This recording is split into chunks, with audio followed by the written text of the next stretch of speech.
I really didn't want to have to talk about this publicly, as I do not want my online presence to be yet another source of political drama and division. However, this situation has gotten to a point that I can't stay silent anymore. I and my partner have been targeted online by a university professor, and as a result have lost all of our income. I am 7 months pregnant, so of course this is a huge concern for us.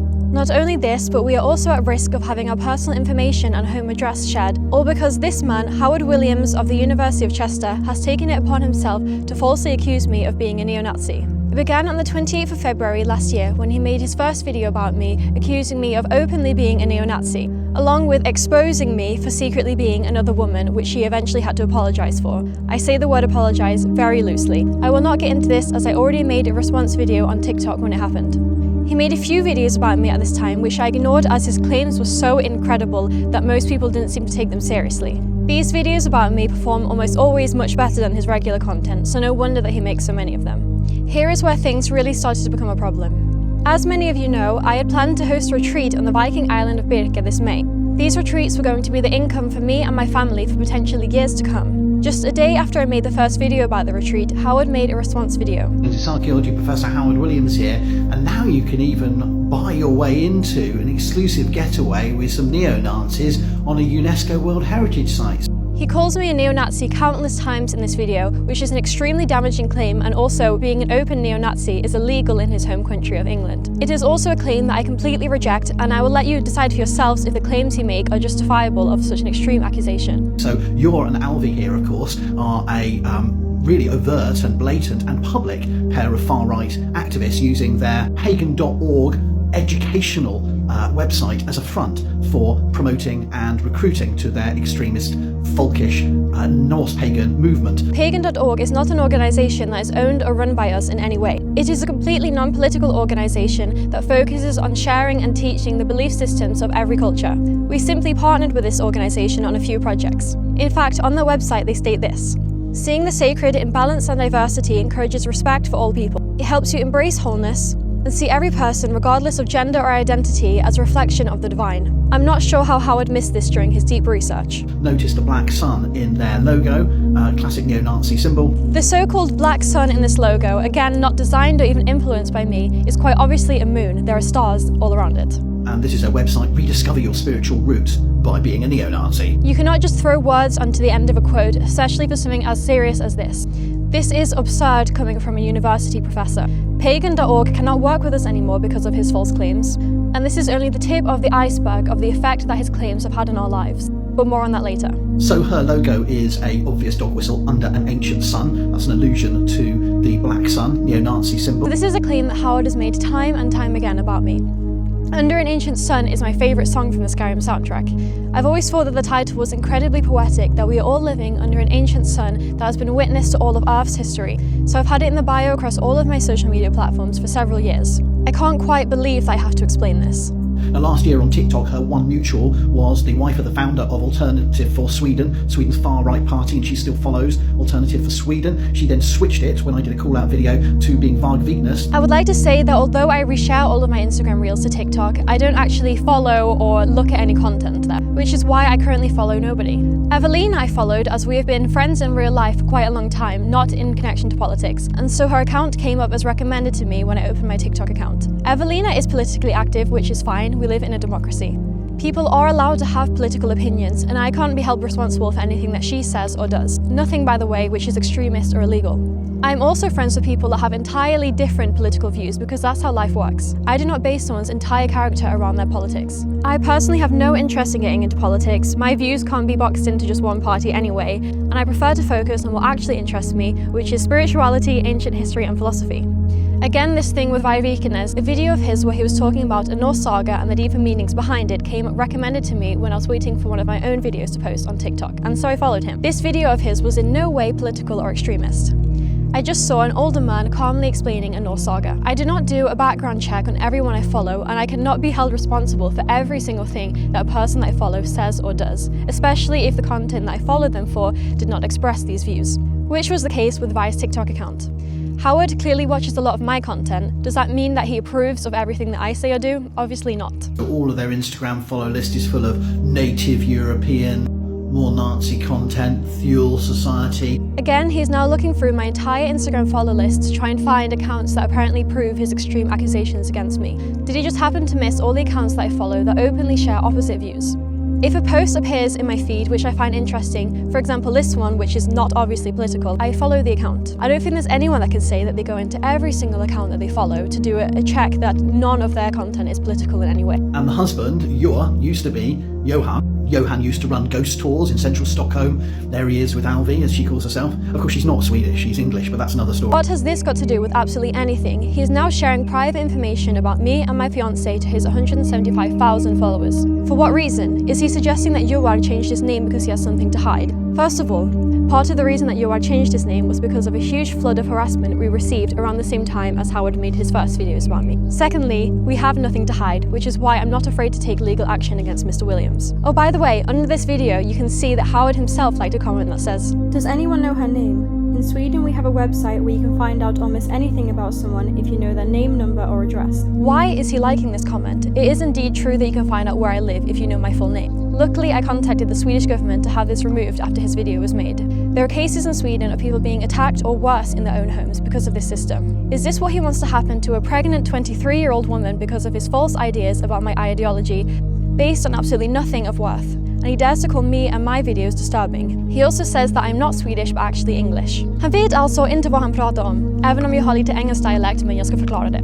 This is not true. I grew up in England as a Swedish citizen and obtained dual citizenship when I was 12, which my mother, who has since passed away, sorted for me so I would have no problem with work and education in the UK. I have since, as you can see, moved back to Sweden. Again, why does this even matter and why does he know this information about me? Talking about how Howard obtains this information, my fiance's brother recently got a LinkedIn notification saying that a professor at the University of Chester had been viewing his LinkedIn profile. This is how far he's willing to go to find information about me and those around me, and he still hasn't actually found anything credible. This recent comment under one of my videos also shows that Howard has been privately contacting other people with influence online to share his lies about me, which then causes them to publicly turn against me. I do not know the lengths that he might be going to behind the scenes to try and destroy my reputation. Why? I didn't even know who Howard was before he started making his videos about me, and I have never once responded with anything other than calm reason. And they claim in their exclusive getaway on Birka, the Viking heritage site, they are going to be joined by a lecturer, an academic, who they call as a professor, but this is the guy, and he works at this academic institution. Here he is also trying to harass someone that we had hired to work at the retreat, someone that I can wholeheartedly say has no political connections, but he is not safe from Howard either. He points out the workplace of this person, which led to complaints threatening their position. The Norse import guy that I called out with his valorising Viking warfare, that blonde guy who goes around topless giving sage wisdom from the lakes and fjords, all of these characters are all in the same Instagram influencer, digital neo-Nazi club, and yeah, we should be aware of this. You're welcome. Here he accuses other people of being neo-Nazis also, specifically Norse imports and what I presume to be Primal Nordic, who has a girlfriend from Venezuela and makes spiritual and philosophical content similar to my own. Does this sound like a neo-Nazi to you? I mean, I would like to say they should get the fuck off archaeological sites when they're doing this shit, but no one will listen, will they? Doing what exactly? Trying to make a living offering a non-political historical experience for anyone in the whole world. He's trying to gatekeep archaeological sites and successfully doing so by making unfounded claims about me and anyone around me. He doesn't care if we lose our income, he doesn't care if people find out where we live, he doesn't care if we are innocent, he does not care. He says that he cares about archaeological sites but has no problem throwing them into this, claiming that they are hosting neo-Nazis, willing to destroy their reputation because of his unfounded claims about who I am as a person. The place that we had planned to host the retreat cancelled because they received a flood of harassment after Howard made his video. There was someone that even claimed that my fiance's username, Joar Hess, is inspired by the Nazi Rudolf Hess. My fiance's surname is Hesselbeck, so he clearly shortened it down for his username. This shows how much people are willing to lie and take things out of context to destroy someone's reputation, all because of suspected political views. I completely understand the decision of the venue to cancel the retreat, and I have no resentment towards the team there. By hosting us, they would risk the reputation of the entire island and risk losing customers. Joar and I met on this island 4 years ago, and it's an incredibly special place to us. We wanted nothing more than to share this place with the world and hopefully increase general interest for tourists. I cannot explain how much work it took just to plan everything and figure out the logistics for this retreat. We didn't have anyone helping us with this, just me and Joar working from morning to evening, travelling over 3 hours each way to film promotional content for the retreat in minus temperatures. I was willing to do it even though I would have been 4 weeks away from giving birth during the retreat because this is how we earn money. I otherwise earn almost absolutely nothing from social media. A few days before Howard's video about our retreat, he made a response to the reel I made about the archaeological findings of a proto-writing system found in Germany. He begins by saying, "Hang on, isn't this the internet's favourite Norse pagan, tradwife, neo-Nazi, Barbie? I remember calling you out last year." A good start to an unbiased, reasonable response. He says that all the information that I give about this finding is incorrect, and because of that I am a neo-Nazi. A very skinny and pale neo-Nazi Barbie, to be specific. If I'm to give him some credit, I do speak in an exaggerated tone to make this finding sound even more fascinating. There are some points that I make that you wouldn't necessarily write if you were writing an essay about the topic. However, I don't lie about anything. If anything I say is inaccurate, these are inaccuracies from various articles about the findings and not directly from me. Ancient humans in Germany. Oh, I love the way she likes to put this. Yes, this study was conducted in Swabia, in southwest Germany, but the same markings have been found elsewhere in Western Europe. But she is delighted to be able to say Germany, the fatherland. Again, putting words into my mouth that I didn't even suggest. Note that in my original video that he's responding to, I have Under an Ancient Sun as the soundtrack. And here's the real tale, so it's all in her description. If you remember, she said this is a win for Europe. He is misquoting what I wrote, making it sound significantly worse. I said, "This is a huge win for us European ancient history fans," which you can see in the caption of the screenshot he includes in his own video. Half of the people that follow me that are European ancient history fans aren't even European. My point was that these findings are interesting for those of us that are interested in European ancient history, because it is. She knows nothing about this. She is not an informed academic. She is grifting you. Here, the archaeologist, you're the grunt and the grifter who is spinning a claim of authority because you stride around in the snow looking really skinny and pale. So this is an elitist perspective that someone has to go through the educational system to be able to talk about history and archaeology. I have a lot of respect for academics, but I do not believe that they have exclusive right to talk about these subjects. I have studied experimental archaeology as well as prehistoric history and craft, which I rarely talk about. I have never claimed to have any other qualifications, which I do not. Also, I have no authority to talk about archaeology, but you, Howard, seem to have full authority to talk about my body, calling me very skinny and pale. My belief is that universities should be institutions of truth backed by credible research, and therefore it does not make any sense that a university professor should be able to go online and make up anything about anyone whilst using his professional title.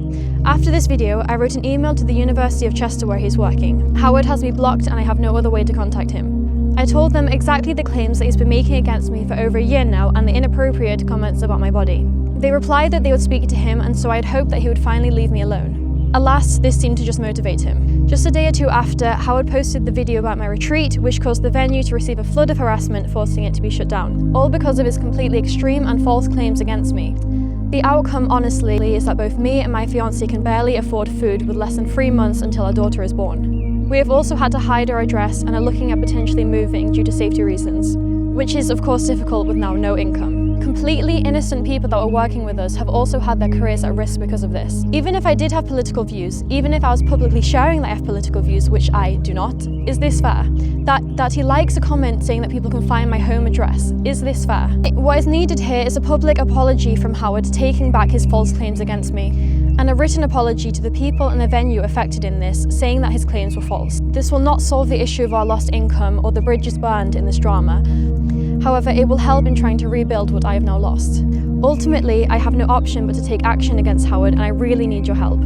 I hope that this is something that we can settle out of court, but I need to be prepared that this could be taken further, which means we'll be dealing with incredibly expensive legal costs, and the stress of dealing with an international legal battle whilst dealing with having our first newborn baby. If any of you have the means to support me and my family through this situation, both Joar and I would be incredibly grateful. You can find ways to help in the description, along with a link to my Patreon. We also hope that we can hold this retreat again sometime soon, and that my online presence can remain a high consciousness place without drama and controversy. My intentions are now, as they have always been, to discuss ancient history, philosophy, and spirituality.